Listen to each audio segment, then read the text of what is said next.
Hello everyone, I'm Raph Love from Floats for Sports Zone, and welcome back to another YouTube video. Of course, on Saturday, Broncos released Blake Bortles. Made my first YouTube video in months. Like I said, I'm gonna try to do at least a couple uploads a week now. But as you can tell, as of course if you know me well, one of the biggest Blake Bortles fans out there, I was extremely pissed. As you should be. And so today, they're getting a little bit of my respect back, putting him on the practice squad. They re-signed him. Blake Bortles is now, without a question, the best practice squad player in the NFL. And here's what I gotta say. You know how I was saying how he's gonna go to the Giants later on this year? I know the Giants won, but let's be real. They beat the football team, right? So, Daniel Jones, he's still a couple really bad games away from, I think, being replaced. And if he's on the practice squad, I don't think he's protected. I think the Giants could still technically pick him up, or any team could pick him up because he's still on the practice squad. When you're on the active roster, of course, you got to trade for him, right? But when you're on the practice squad, I am like 99% sure like other teams can pick him up. That's what I'm hoping some team does because, listen, man, I'd rather him be the second string on like the Giants or the Vikings than have him be the fourth string on the Broncos, right? And I've already talked about it on the video on Saturday. Drew Lock played pretty bad against New England, but the Broncos won thanks to Brent McManus, but they still won, right? And again, Brent Rippon, he played good against the Jets, and again, I think based off of what I've seen from him, he looks like he could be just like his uncle was. Of course, Mark Rippon who won a Super Bowl, so I get what they're doing with Brent Rippon too, especially since he's still young. He's only, 23, 24. He's been with the system for, 2, 3 years now. It makes sense why they're liking Rippon. And I'm cool with Brent Rippon being the backup. But again, it is Jeff Driscoll. Jeff Driscoll is the bane of my existence. Because he's the main reason why Bortles is on the practice squad. And let's be real. You already know that Jeff Driscoll should be on the practice squad and not Blake Bortles. That is obvious.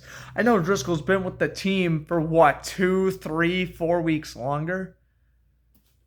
Come on, man. You're telling me Bortles really hasn't learned the playbook that much yet?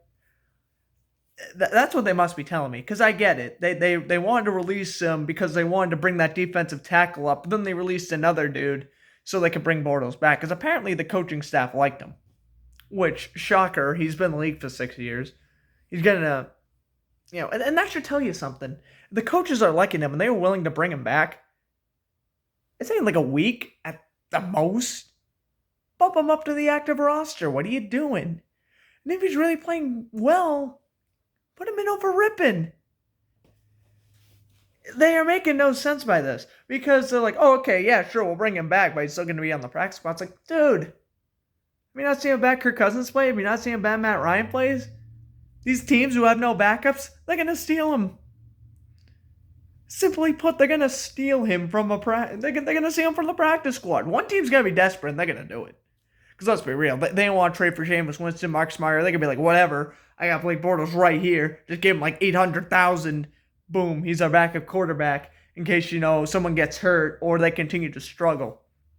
Like, I know Kirk Cousins, Matt Ryan, I know they're making very, very big money, but you're telling me really that they wouldn't bench him if this continues? That they wouldn't end up benching them?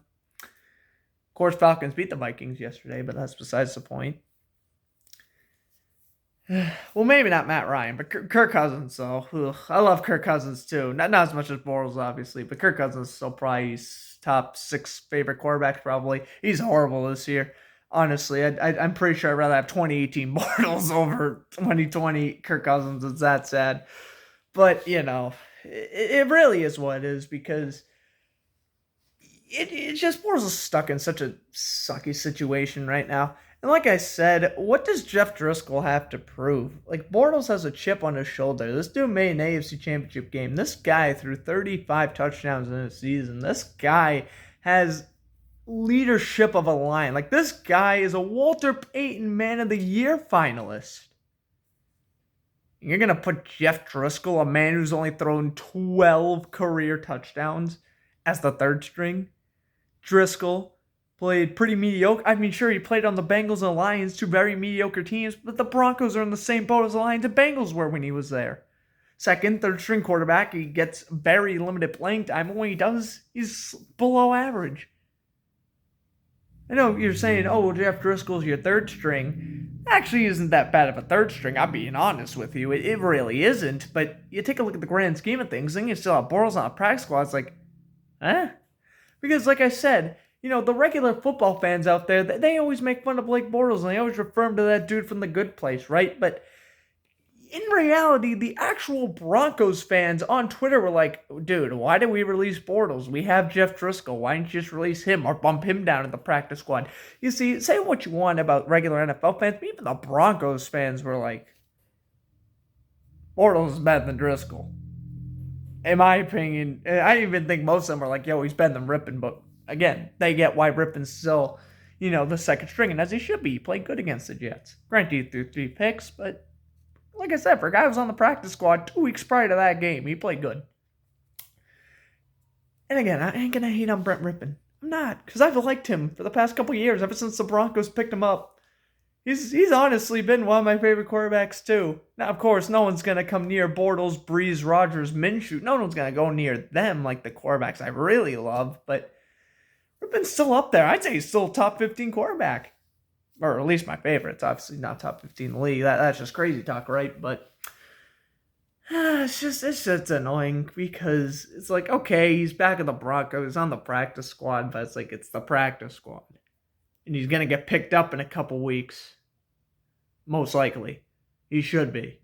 Because the fact that name like Blake Bortles isn't on active roster, it's bad. It's like, okay, imagine, I know Case Keenum got playing time the other day for the Browns, right? But imagine someone like Case Keenum was on the practice squad.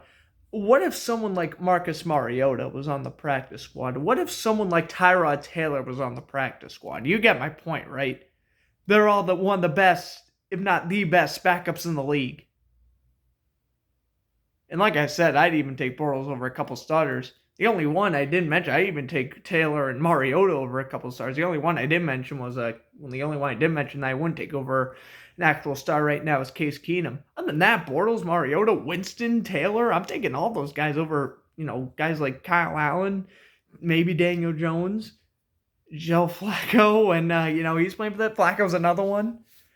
It's like, what? Okay, I know Joe Flacco's playing bad on the Jets, but one, he's on the Jets, but two, it's like, okay, what if Joe Flacco's on the practice squad? It's like, that's not a name that should be on the practice squad. That should be an active roster player. Whatever anyone says, that's what should be the case.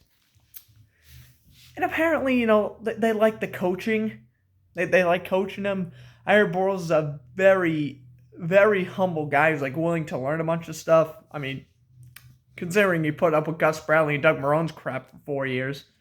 That's just props on its own, right? But, the guy is willing to learn, and he knows that he's pretty much on his last legs. I know he was saying last video that, he might retire at the end of the year. Well, I kind of forgot to mention, that's if he stayed a free agent. Now that he's on the Broncos again, he's probably not going to retire during the offseason, or at least I sure hope he doesn't. But, he's still the fourth string on the Broncos. If you're on a team with, let's say, for example, if you're on the Saints, Breeze, Winston, and Taysom Hill, and you're the fourth string, that kind of makes more sense. I mean, I'd take Bortles over Winston and Hill, but at least most people take him over Hill. I respect that. And so, but down the Broncos, when you have guys like Brent Rippon and Jeff Driscoll, it's like those are not names that are better than Blake Bortles. You gotta get better backups than those guys. That's all I'm saying. And again, he shouldn't even come near Drew Lock's job. I know he didn't play great yesterday. In fact, he threw 2 interceptions in the fourth quarter. But Drew Lock's Drew Lock, and he's their future. You can't have the Broncos bench him unless he's playing horrendously bad, like Kirk Cousins level bad. But I don't know, man. It's gonna be weird. This is weird. Last year when he was on the Rams, right? Like I was just so frustrated just because he simply put Jared Goff was struggling and he wasn't getting playing time. Now I'm just frustrated because people just think that guys like Jeff Driscoll and Brent Rippon are just better options at this point, and that's what really is starting to infuriate me. That's engineering the fire inside because again, it's just absolutely ridiculous the fact that you're having guys like Jeff Driscoll in particular. You have him on active roster, not Bortles, which is just utterly ridiculous. Because let me tell you something, Bortles. Not only does he have experience and stuff like that, I get that because he's been in the league for a few years longer and he started way more games. I get that, but in reality, Driscoll, he has cement feet in the pocket. Bortles can roll. I say this all the time when I talk about Bortles, but this is a specialty. Rolls out to the left and throws a 30 to 40-yard bomb. That's what he does best. Bortles can run. Also, Bortles doesn't have cement feet when he's in the pocket. He can actually step back and launch a good throw. Jeff Driscoll, when I saw him in that Broncos Buccaneers game back in week 3, he just said hike, stepped back, and just stood there. And eventually probably got sacked half the time. And he got a lot of QB hits. Driscoll, another thing, he ain't as fast as Bortles. He definitely doesn't have the football brains as much as Bortles. No disrespect, but he doesn't. And that's where the lack of experience comes in. And, being a third-string quarterback your entire life. But it's what it is. Oh, no, yeah, I just want to make a quick video. He's back on the practice squad, but I'm still pretty upset. I mean, and now it makes sense why they released him, because they want to get their other guy, their defensive tackle, and then they released another dude to get back Bortles. I respect that, but at the same time, you can still get picked up by someone else if regular rules apply. I don't know, COVID might change something, I have no idea, but if regular rules apply, a team desperate need for a quarterback can't pick him up from the practice squad. And let's be real, like, what other practice squad quarterbacks are even out there? Like Josh McCown, obviously you take Bortles over him, right? And, who is even there left in free agency quarterbacks? Like, there's no one left. Trevor Siemian's even on the Titans. Like, there's no one you can pick up in free agency. Don't you dare say Kaepernick because you will just be horribly mistaken. But, yeah, I mean, Bortles still might be on a different team. I'll definitely be making a video about that. But, yeah, I'm just going back to making a couple videos a week just because, when I got the time, I'll make some videos because, as much as I love going on Sportscaster and stuff, I feel like I should, still make some YouTube videos, right? So I'll still be doing that quite frequently, I guess. Like I said, like a few times a week. But hope you guys enjoyed the video. I'm Grant Fluff from Flush and Sports Zone saying have a good night. Bortles is back in the practice squad. And when will I be making a video about Bortles? Sometime next week, because they're probably going to release him again for whatever stupid reason. But enjoy the rest of your night, and I'm out.